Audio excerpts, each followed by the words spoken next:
I don't know why everybody wanna die rich. You can't take it with you when you go. I've never seen a hearse with a trailer hitch. I've never seen a hearse with a trailer hitch. As I was saying, Ecclesiastes 5 verses 13 through 17 say, "There is a sickening tragedy I have seen under the sun. Wealth kept by its owner to his harm. That wealth was lost in a bad venture. So when he fathered a son, he was empty-handed. As he came from his mother's womb, so he will go again. Naked as he came, he will take nothing for his efforts that he can carry in his hands. This too is a sickening tragedy. Exactly as he comes, he will go. What does he gain who struggles for the wind?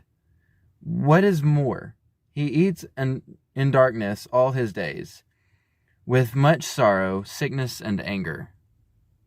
In our culture, it seems like people who hoard things are considered to have problems, but people who hoard money are just, normal, rich, cool people. Now, there's nothing wrong with being rich. Don't get me wrong. Don't read that wrong. He's not saying don't be rich. He's pretty much saying don't hoard money. A lot of people, they'll go out, they get a job, they work hard, and then they come home and they're so tired they have nothing left to do but, go to bed and wake up the next morning to go to work and work hard. And they make all this money. But what do they ever do with that money? Maybe eventually buy a mansion that they never enjoy because they're at work.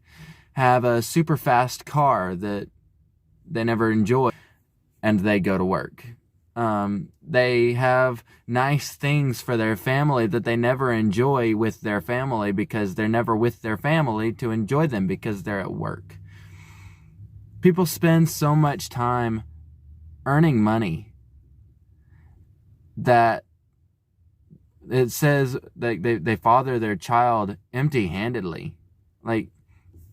They have all these things, all these possessions, and all this money, and I guess they think that they can buy their child's love or show their love with money. But it doesn't do the same for that child as being there for them, as being a part of their life. And it's the same thing with raising children and just enjoying life in general. You don't have to have kids to be a workaholic who needs to spend more time not working. If you don't have kids, but you're still a workaholic and you're still making all this cash and you don't ever get out and enjoy it and spend it, then, well, what are you going to do with it? Save up for retirement, that's great, put things aside, that's great. And some people got to work overtime in order to just make ends meet. That's what you got to do.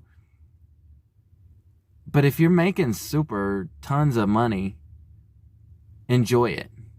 If you work hard to make plans for something, enjoy it.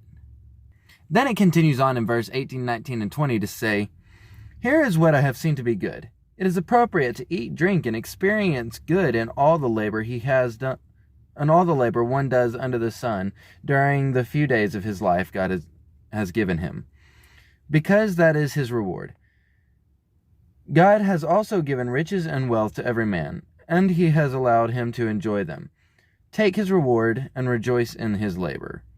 This is the gift of God, for he does not often consider the days of his life, because God keeps him occupied with the joy of his heart." It says that it is okay to enjoy what you have worked hard for. Somebody should get to enjoy it, and it ought to be the person who's worked hard to be able to enjoy it. It's just that people forget to actually enjoy what they've worked hard for. But then it goes on to say that God has given everyone riches. What does that mean? A lot of people don't even have enough money to hardly feed and clothe their families. What is he talking about? He's not talking about money. If you've got a family, maybe that's the riches, there's something that God has given you to enjoy. something that he has placed in your life as a gift to you, as maybe not financial riches, but as riches. In Little House on the Prairie, Charles Ingalls made a comment, and he said that he was the richest man on earth. Now, I don't know if you've ever seen Little House on the Prairie, or if you know anything about Laura Ingalls and her story, but they were not wealthy financially. He said he was the richest man on earth because he wasn't looking at the finances. He was looking at the things that God had given him to enjoy. And he was looking at the fact that he had noticed what he had, and that he had accepted the amazing beauty of what he had.